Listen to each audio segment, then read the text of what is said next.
মৌলানা জালালউদ্দিনের অনেক গল্প আমরা শুনছি আলেম থেকে, যে মৌলানা জালালউদ্দিন রুমি ভারতের একজন প্রখ্যাত আলেম ছিল, যে তার উপরে শিক্ষার কোনো ডিগ্রি আর কোনো আলেমের ছিল না। এই জালালউদ্দিন রুমি নামাজ পড়ছে এবং নামাজের উপরে, রোজার উপরে অনেক বই পুস্তক কিতাবাদিও লিখছে, এটা শোনা যায়, আলেমদের কাছ থেকে এটা শুনতে পাই। তথাপিও সে আল্লাহ হতে পারে নাই।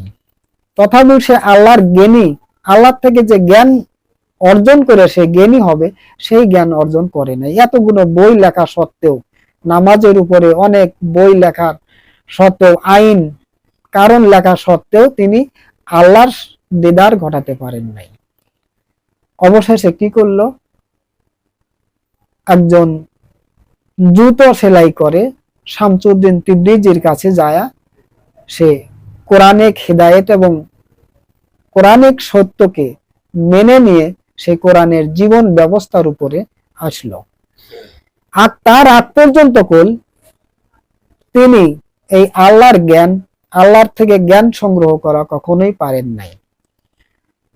যখনই সেই হেদায়েতের ভিতর দিয়ে, কোরআনকে মেনে নেওয়ার ভিতর দিয়ে, কোরআনের সত্যকে মানার ভিতর দিয়ে, তখন চলার ভিতর দিয়ে 1 মাস 2 মাস কি 1 বছর পরে তখন জালালউদ্দিন মুরি বলল যে এই নামাজ আমি আগে থেকে কেন পড়তে শিখতে আসি নাই, আগে থেকে কেন এই কোরআনের আইন শিখতে আসি নাই। এই সময় এসে কোরআনের সত্যটা জানতে পারলাম এবং বুঝতে পারলাম। তাহলে এই এত বছর ইবাদত করার পরেও সে কোরআনের এবং আল্লাহ পাকের জ্ঞান সম্বন্ধে তার কাছে কোনো ধারণাই ছিল না।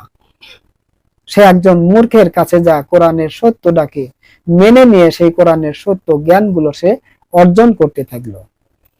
তাহলে এই কোরআনের হেদায়েত সত্য অবশ্যই আছে, আর কোরআনের হেদায়েত ছাড়া কখনোই এই কোরআনের সত্য কেহই পাবে না। আর যারা এই কোরআনের হেদায়েত নিল, তাদেরকেই বলা হয় হুদাল্লিল মুত্তাকিন। আর এই হুদাল্লিল মুত্তাকিন এই কোরআনের সিরাত এবং কোরআনের পথ ধরে চলার একজন পথিক। আর সেই পথিক পর্যায়ক্রমে ইবাদতের মাধ্যমে, ধ্যান সাধনার মাধ্যমে, সেই দায়মি সালাতে হাজিরের মাধ্যম দিয়ে সেই মুত্তাকিনই হতে পারে একজন মুমিন এবং মুসলমান। আর এই মুমিন মুসলমান সেই মুত্তাকিনই হয়, অন্য কেউ না। এই মুত্তাকিনই হতে পারে সেই মুমিন এবং মুসলমান মুতমাইনা,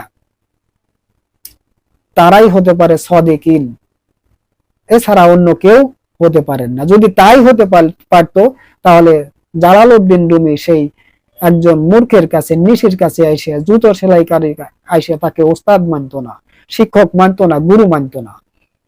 তাহলে কোরআনের সত্য এমনই সত্য, যা সত্যকে মেনে নিতে হলে সেই সত্যবাদী মানুষের কাছ থেকে সত্যকে গ্রহণ করতে হয়। তাহলে সেই আল্লাহ পাকের জ্ঞানকে সঞ্চয় করা সম্ভব, সে বিশ্ব নবীর আদর্শকে পূর্ণ করা সম্ভব, নইলে সম্ভব হবে না। তাহলে দায়মি সালাত আমরা আদায় করব, এই দৃষ্টিকে, শ্রবণ শক্তিকে এবং অন্তরকে এক জায়গা যোগ করতে হবে। আর এই যোগের ভিতরে যতক্ষণ পর্যন্ত আত্মা সচেতনে না আসে, চেতনায় না আসে, ততক্ষণ পর্যন্ত এই আত্মা চেতনায় আনতে যাহা ইবাদত আছে, যাহা সাধনা আছে, তা আমাকে অবশ্যই করতে হবে।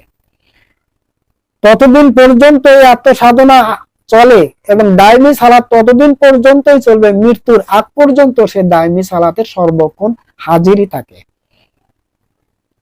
কিন্তু আসার জন্য, চেতনায় আসার জন্য আমাদের একটু কষ্ট বেশি হয়, সময় বেশি লাগে।